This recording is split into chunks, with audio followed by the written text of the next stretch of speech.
حضرت فرماتے ہیں میں نے دیکھا کہ جیسے ہی اذان شروع ہوئی اس نے کام جہاں تھا وہیں چھوڑ دیا اور نماز کا اہتمام کرنے لگا۔ دوپہر کے کھانے کا وقت تھا۔ میں نے کھانے کا پوچھا تو کہنے لگا کہ میرا نفلی روزہ ہے۔ مغرب کے وقت حضرت ابو عمر بصری رحمۃ اللہ علیہ نے دیکھا اس لڑکے نے اپنا کام بہت دلجوئی اور عام مزدوروں کی نسبت زیادہ کام کیا تھا۔ کام ختم ہونے پر میں نے اس کے کام سے خوش ہو کر مزدوری میں 4 درہم دیے۔ اس نے شرط سے زائد لینے سے انکار کر دیا اور 3 درہم لے کر جانے لگا تو میں نے کہا کل کہاں ملو گے، کچھ اور بھی کام کروانا ہے۔ کہنے لگا حضرت پڑھے لکھے لگتے ہیں، کیا آپ کو خبر ہے کہ کل تک آپ زندہ رہیں گے؟ مجھے تو نہیں ہے، اگر آپ کو خبر ہے تو وعدہ کر لیتے ہیں۔ میں اس کا یہ جواب سن کر لاجواب سا ہو گیا اور وہ چلا گیا۔ اگلے دن میں پھر اس کی تلاش میں نکلا، وہ مجھے کہیں نہ ملا۔ میں نے لوگوں سے تحقیق کی تو پتہ چلا کہ وہ صرف ہفتہ کے روز مزدوری کرتا ہے، اس سے پہلے تمہیں کہیں نہیں ملے گا۔ مجھے اس کے کام کو دیکھ کر ایسی رغبت ہوئی کہ میں نے 7 دن تک اپنی تعمیر بند کر دی اور ہفتہ کے دن اس کی تلاش میں نکلا۔ وہ اسی جگہ بیٹھا قرآن شریف پڑھ رہا تھا۔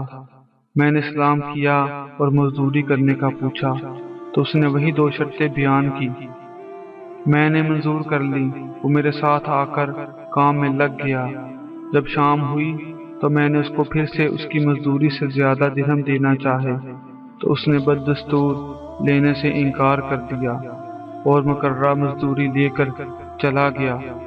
میں نے 1 ہفتہ پھر سے انتظار کیا اور پھر تیسرے ہفتے میں نے کام کرایا۔ اس کے بعد میں پھر سے اس لڑکے کی تلاش میں نکلا مگر وہ مجھے کہیں نہ ملا۔ میں نے لوگوں سے اس کے متعلق پوچھا تو ایک شخص نے بتایا کہ وہ بڑا سخت بیمار ہے۔ پوچھا اس کا گھر کدھر ہے؟ لوگوں نے بتایا کہ بصرہ کے قبرستان کے پیچھے کچی آبادی میں ایک جھونپڑی میں رہتا ہے۔ میں نے ایک شخص کو اجرت دے کر اس پر راضی کیا کہ وہ مجھے اس لڑکے تک پہنچا دے۔ جب میں اس کی جھونپڑی میں پہنچا تو دیکھا کہ وہ آدھی اینٹ کا ٹکڑا سر کے نیچے رکھ کر لیٹا ہوا ہے۔ میں نے اس کو سلام کیا، اس نے کوئی جواب نہ دیا۔ میں نے دوسری مرتبہ سلام کیا تو اس نے آنکھ کھولی اور مجھے پہچان لیا۔ میں نے جلدی سے اس کا سر اینٹ سے اٹھا کر اپنی گود میں رکھ لیا۔ اس نے سر ہٹا لیا اور چند شعر پڑھے۔ میرے دوست، دنیا کی نعمتوں سے دھوکے میں نہ پڑ، عمر ختم ہوتی جا رہی ہے اور یہ نعمتیں سب ختم ہو جائیں گی۔ جب تو کوئی جنازہ لے کر قبرستان میں جائے تو یہ سوچتا رہا کر کہ تیرا بھی ایک دن اسی طرح جنازہ اٹھایا جائے گا۔ میں نے اس کے سر پر ہاتھ رکھا تو پتہ چلا بہت تیز بخار ہے۔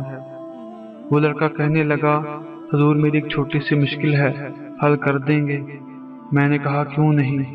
لڑکے نے جیب میں ہاتھ ڈال کر 3 دینار نکالے اور کہنے لگا کہ حال کے حقیقی سے ملنے کا وقت آ گیا ہے۔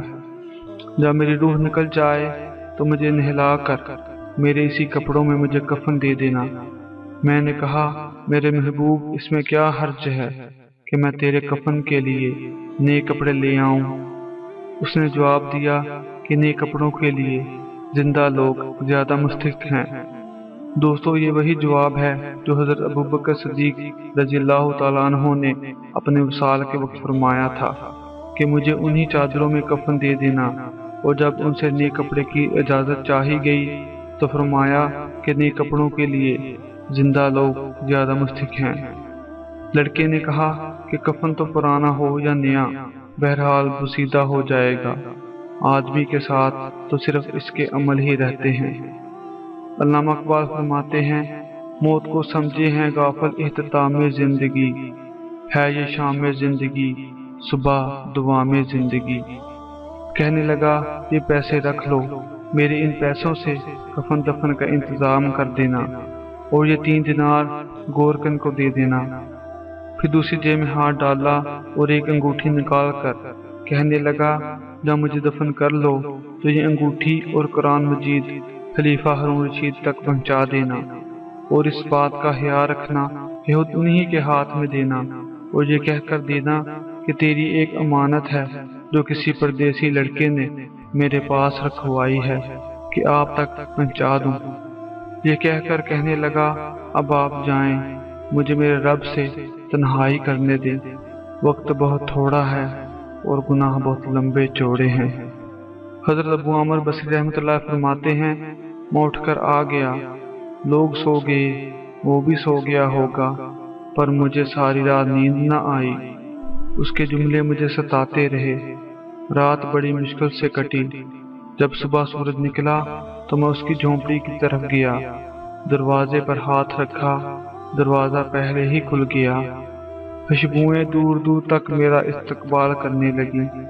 چہرے سے جب کپڑا ہٹایا تو اس کے چہرے پر نور ہی نور تھا۔ میں نے 2-3 آدمی ساتھ لیے، اس کے کفن دفن کا انتظام کیا۔ جب جنازہ لے کر اٹھے تو پتہ نہیں ملو کدھر کدھر سے آ گئی۔ یہ عاشق کا جنازہ ہے، ذرا دھوم سے نکلے۔ اسے دفن کرنے کے بعد اس کی وصیت کے مطابق میں انگوٹھی اور قرآن مجید لے کر بغداد پہنچا تو بادشاہ کی سواری نکل رہی تھی۔ میں ایک اونچی جگہ کھڑا ہو گیا۔ جب بادشاہ کی سواری ادھر سے گزری تو میں نے زور سے آواز دے کر کہا کہ اے امیر المومنین، آپ کو حضور اقدس صلی اللہ علیہ وسلم کی قرابت رشتہ داری کا واسطہ، ذرا سا توقف کر لیجئے۔ میری آواز پر خلیفہ نے مجھے دیکھا تو میں نے جلدی سے آگے بڑھ کر کہا کہ میرے پاس ایک پردیسی لڑکے کی یہ امانت ہے جس نے مجھے یہ وصیت کی تھی کہ یہ دونوں چیزیں آپ تک پہنچا دوں۔ بادشاہ نے ان کو دیکھ کر پہچان لیا، تھوڑی دیر سر جھکایا اور پھر ایک دربان سے کہا کہ اس آدمی کو اپنے ساتھ رکھو، جب میں واپسی پر بلاؤں تو میرے پاس پہنچا دینا۔ واپسی پر بادشاہ نے دربان سے کہا کہ اس شخص کو بلا کر لاؤ، اگرچہ وہ میرا غم تازہ ہی کرے گا۔ بادشاہ کے حکم پر دربان مجھے امیر المومنین کے پاس لے گیا۔ اس وقت خلیفہ ہارون بالکل تنہا بیٹھے تھے۔ مجھ سے فرمایا کہ میرے قریب آ جاؤ۔ میں قریب جا کر بیٹھ گیا۔ کہنے لگا انگوٹھی والا کدھر ہے؟ میں نے کہا وہ تو وفات پا گیا ہے۔ بادشاہ نے کہا تم اس لڑکے کو جانتے ہو؟ میں نے کہا جی ہاں۔